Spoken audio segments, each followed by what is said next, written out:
Welcome to my YouTube channel. আকৌ পুনৰ এবাৰ আহিলোঁ মই আপোনালোকৰ মাজত নতুন এটা ৰেচিপি লৈ। ইয়া হ'ল RCM কোম্পানীৰ, ইয়া হ'ল গুড ডট কোম্পানী।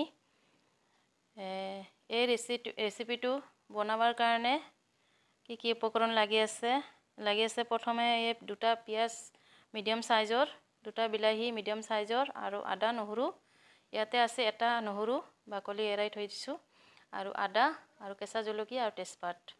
আৰু ইয়াতে আছে এটা আলু সৰু সৰুকৈ মই মিডিয়াম সাইজকৈ কাটি থৈ দিছোঁ। আৰু লাগি আছে 1 টিস্পুন হালধি গুড়ি, 1 টিস্পুন জিৰা গুড়ি, 1 টিস্পুন ধনিয়া গুড়ি, 1 টিস্পুন জলকীয়া গুড়ি। আৰু কৰি লৈছোঁ মই এতিয়া আদা নহৰু পেষ্ট আৰু বিলাহীটো পেষ্ট বনাই ল'ম, আৰু সৰু সৰুকৈ মিহিকৈ পিঁয়াজ কাটি ল'ম। আৰু এতিয়া পেকেটত যি থাকে সেই ভেজ বাইটটো, এই ভেজ বাইটটো মই এতিয়া কেঁচিৰে কাটি পেকেটৰ পৰা ওলাই ল'ম। এই পেকেটতে থাকে, আৰু পেকেটৰ পৰা এনেকৈ কাটি ওলাই ল'ব লাগিব। আৰু পিচবিলাক ইয়াত ডাঙৰ ডাঙৰ থাকে, তো সৰু সৰুকৈ মই কটাৰীৰে কাটি ল'ম।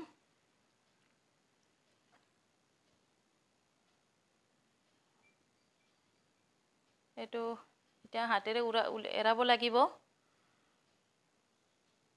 তো মই হাত দি এৰাই দিছোঁ। এনেকুৱা একটা টান হৈ থাকে, এনেকৈ হাত দি ওলাব লাগিব। ডাঙৰ ডাঙৰ থাকে, এইটো ধুব নালাগে, সৰু সৰুকৈ কাটি ডাইৰেক্ট বনালে হ'ল।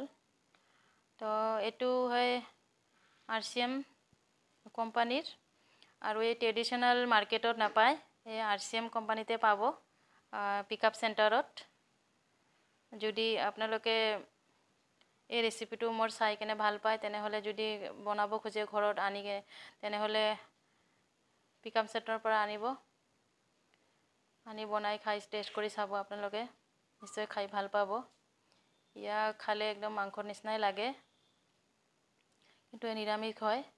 আৰু ইয়াত আদা নহৰু পেষ্ট ব্যৱহাৰ কৰিব পাৰে। প্ৰথমে এটা কেৰাহী মই তেল দি লৈছোঁ, আৰু ইয়াতে দিলোঁ মই ৰিফাইন তেল। আপোনালোকে সৰিয়হ তেলো ব্যৱহাৰ কৰিব পাৰে।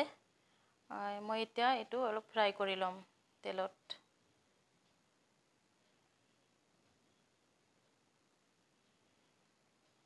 অকণমান ৰংচঙীয়া হোৱাকৈ মই ফ্ৰাই কৰি ল'ম।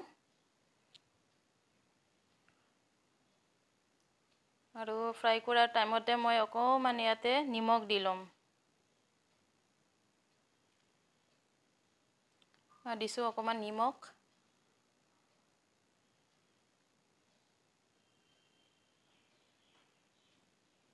তো ফ্ৰাইটো অলপ কালাৰ আহিব, কালাৰ অহালৈকে মই ফ্ৰাই কৰি ল'ম। তো হৈ গৈছে, তো এনেকুৱা হ'ব ফ্ৰাই কৰাৰ পিছত। তো এতিয়া নমাই ল'ম মই।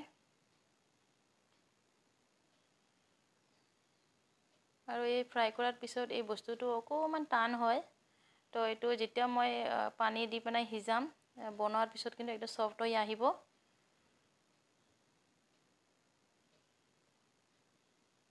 তো কেৰাহীত মোৰ থাকি গ'ল তেল, তো ইয়াৰ তেলৰ লগতে আৰু অকণমান তেল দি ল'ম।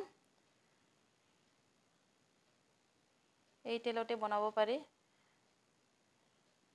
তো তেল দি ল'লোঁ পৰিমাণ অনুসৰি, আৰু তাতে দি লৈছোঁ মই তেজপাত দুটা, আৰু দিছোঁ অকণমান গোটা জিৰা, আৰু মিহিকৈ কাটি থোৱা এই দুটা পিঁয়াজ দিলোঁ। দি এতিয়া লৰাই দিম ভালকৈ, ফ্ৰাই কৰি থাকিম অকণমান কালাৰ অহাক লাগি।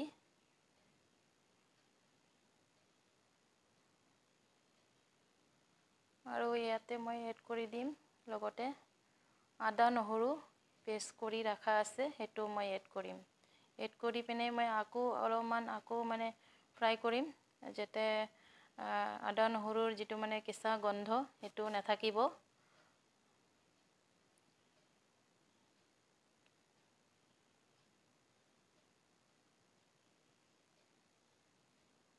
তো ফ্ৰাই কৰি ল'লোঁ। এতিয়া মই বিলাহী পেষ্ট সেইটো এড কৰিম।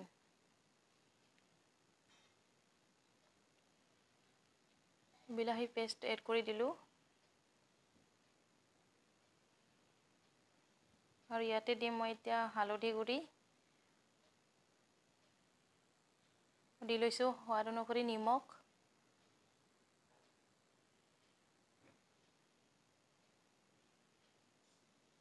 আৰু দিছোঁ হালধি গুড়ি আৰু জলকীয়া গুড়ি এড কৰি দিলোঁ। দিয়াৰ পিছত মই আকৌ এবাৰ ভালদৰে লৰাই দিম।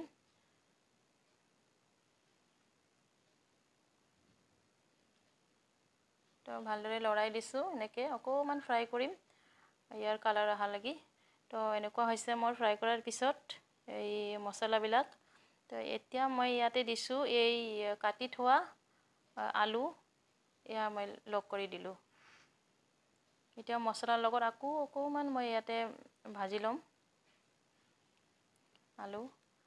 আৰু ইয়াতে দিছোঁ এই ধনিয়া গুড়ি আৰু জিৰা গুড়িখিনিও লগ কৰি দিলোঁ।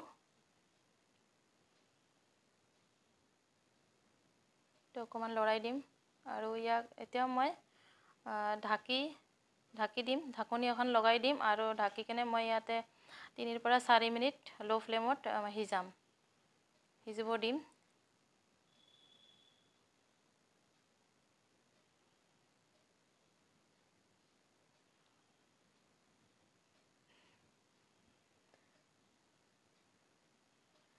তো মই এতিয়া 3-4 মিনিটৰ পিছত মই চালোঁ।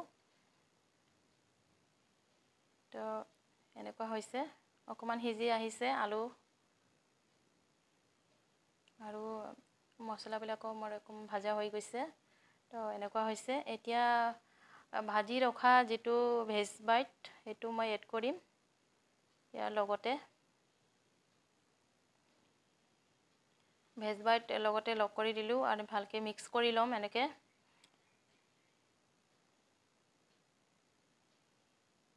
ভালদৰে এনেকৈ মিক্স কৰি ল'ম আৰু কেঁচা জলকীয়া সেয়া মই দি দিলোঁ আৰু গোটা গৰম মছলা সেয়া মই চবৰ শেষত মই এড কৰিম। এইটো মই বটি ল'ম শিলবটাত।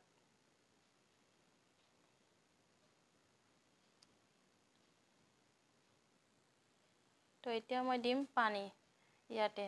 গ্ৰেভিৰ কাৰণে মই দিম পানী। তো পানী দিছোঁ মই ইয়াতে, যিহেতু সিজিব আলু আৰু ভেজ বাইটটো নৰম হ'ব লাগিব। তো তাৰ কাৰণে দিছোঁ মই পানী ইয়াতে 1.5 গিলাচ। পানী এড কৰি দিলোঁ আৰু এতিয়া মই আৰু 4 পৰা 5 মিনিট আৰু আকৌ মই সিজাম অলপ। তো ঢাকনি মাৰি আকৌ এবাৰ সিজাই ল'লোঁ 4-5 মিনিট আৰু এতিয়া চালোঁ এতিয়া ধুনীয়া সিজিছে। আলুও সিজিছে আৰু ভেজ বাইটটোও সিজিছে, চফ্ট হৈছে।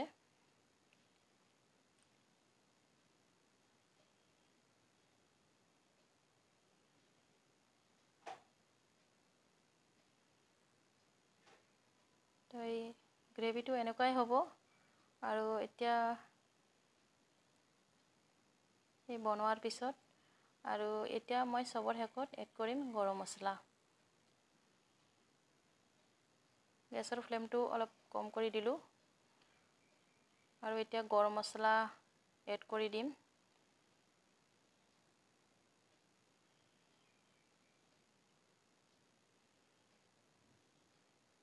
গৰম মছলা এড কৰি দিলোঁ। এতিয়া মই ভালদৰে আৰু মিক্স কৰি ল'ম গৰম মছলাৰ লগত।